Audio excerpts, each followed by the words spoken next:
Hello दोस्तों, क्या हाल चाल। जानते हैं आज के मुख्य समाचार। यहां पर आपको देखने को मिलेंगी आज दिन भर की तमाम सिलेक्टेड काम की और महत्वपूर्ण बड़ी खबरें।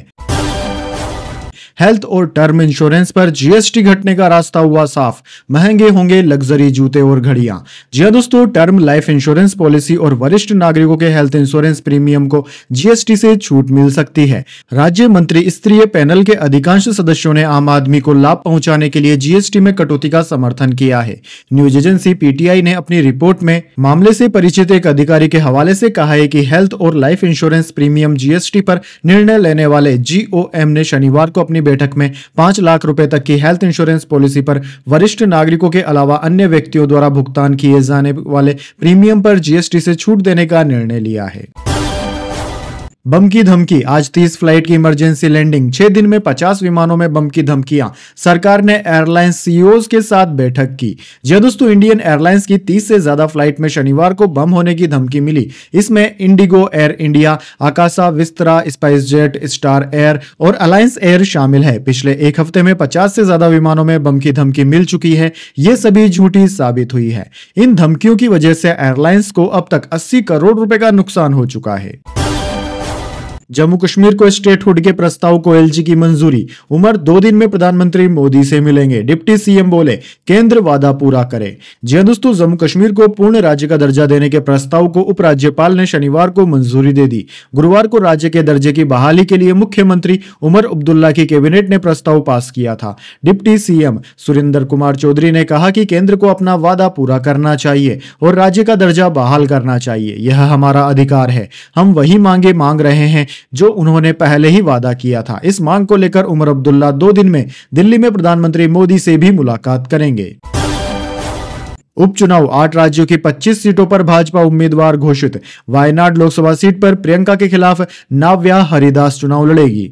जी दोस्तों, भाजपा ने 8 राज्यों की 25 विधानसभा सीटों पर उपचुनाव के लिए शनिवार शाम प्रत्याशियों की लिस्ट जारी कर दी। इनमें 24 विधानसभा और केरल की वायनाड लोकसभा सीट शामिल है। भाजपा ने वायनाड सीट से नाव्या हरिदास को टिकट दिया है। उनका मुकाबला कांग्रेस की प्रियंका गांधी से होगा। दोस्तों, आपको बता दें, कुल 14 राज्यों की 48 विधानसभा और 2 लोकसभा सीटों पर उपचुनाव होना है।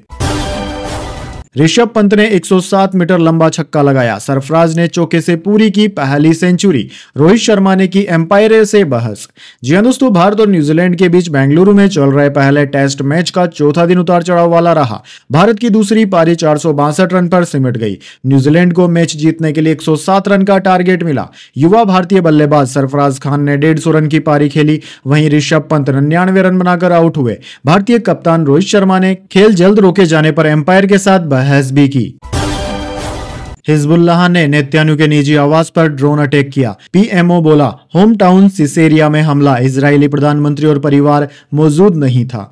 जी हां दोस्तों, हिजबुल्लाह ने शनिवार को इजरायल के प्रधानमंत्री बेंजामिन नेतन्याहू के होम टाउन सिसेरिया में ड्रोन अटैक किया। टाइम्स ऑफ इजरायल के मुताबिक पीएमओ ने हमले की पुष्टि की है। पीएमओ ने कहा है कि इस ड्रोन अटैक में प्रधानमंत्री नेतन्याहू का निजी आवास निशाने पर था। हमले के वक्त नेतन्याहू और उनकी पत्नी सारा घर पर नहीं थे। ड्रोन सिसेरिया की एक इमारत पर गिरा। कोई हताहत नहीं हुआ है। राहुल गांधी बोले 50% आरक्षण को हम तोड़ देंगे। झारखंड की 70 सीटों पर मिलकर लड़ेगी कांग्रेस।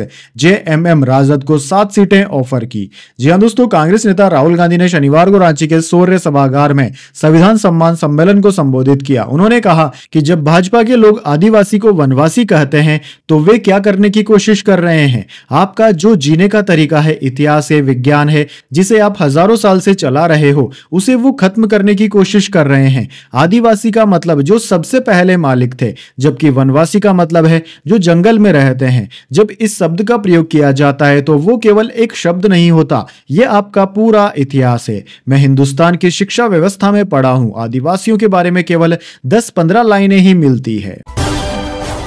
दिल्ली में फिर बड़ा एयर पोल्यूशन, यमुना में जहरीला झाग, आसमान में धुंध, लोगों को सांस लेने में परेशानी। मंत्री बोले सर्दी की वजह से समस्याएं उत्पन्न हो रही है। जी हां दोस्तों, आपने बिल्कुल सही सुना। दिल्ली एनसीआर में शनिवार सुबह एयर क्वालिटी में काफी गिरावट देखी गई। Air quality index AQI 300 point को पार कर गया। सुबह आसमान में धुंध छाई रही और लोगों को सांस लेने में भी परेशानी महसूस हुई। उधर दोस्तों, यमुना नदी में जहरीला झाग लगातार दूसरे दिन भी नजर आ रहा है। प्रियंका गांधी 23 अक्टूबर को वायनाड में नामांकन दाखिल करेगी, फिर रोड शो भी निकालेगी। राहुल गांधी मौजूद रहेंगे। बीजेपी ने नाव्या हरिदास को उतारा।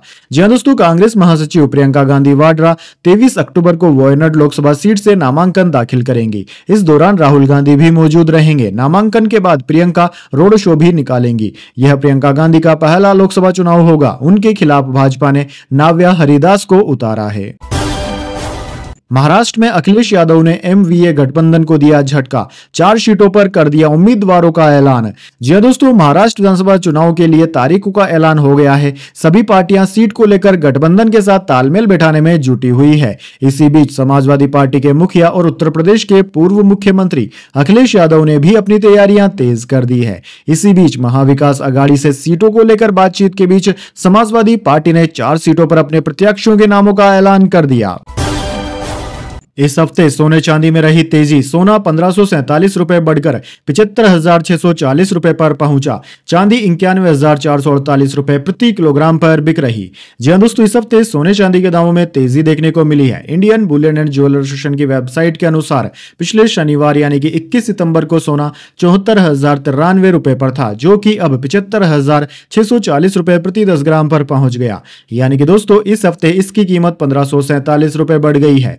वहीं बात करें चांदी की, तो पिछले शनिवार को चांदी 88,917 रुपए पर थी, जो कि अब बढ़कर 91,448 रुपए प्रति किलोग्राम पर जा पहुंची है। इस तरह से दोस्तों देखा जाए तो इस सप्ताह चांदी की कीमत 2,531 रुपए बढ़ चुकी है।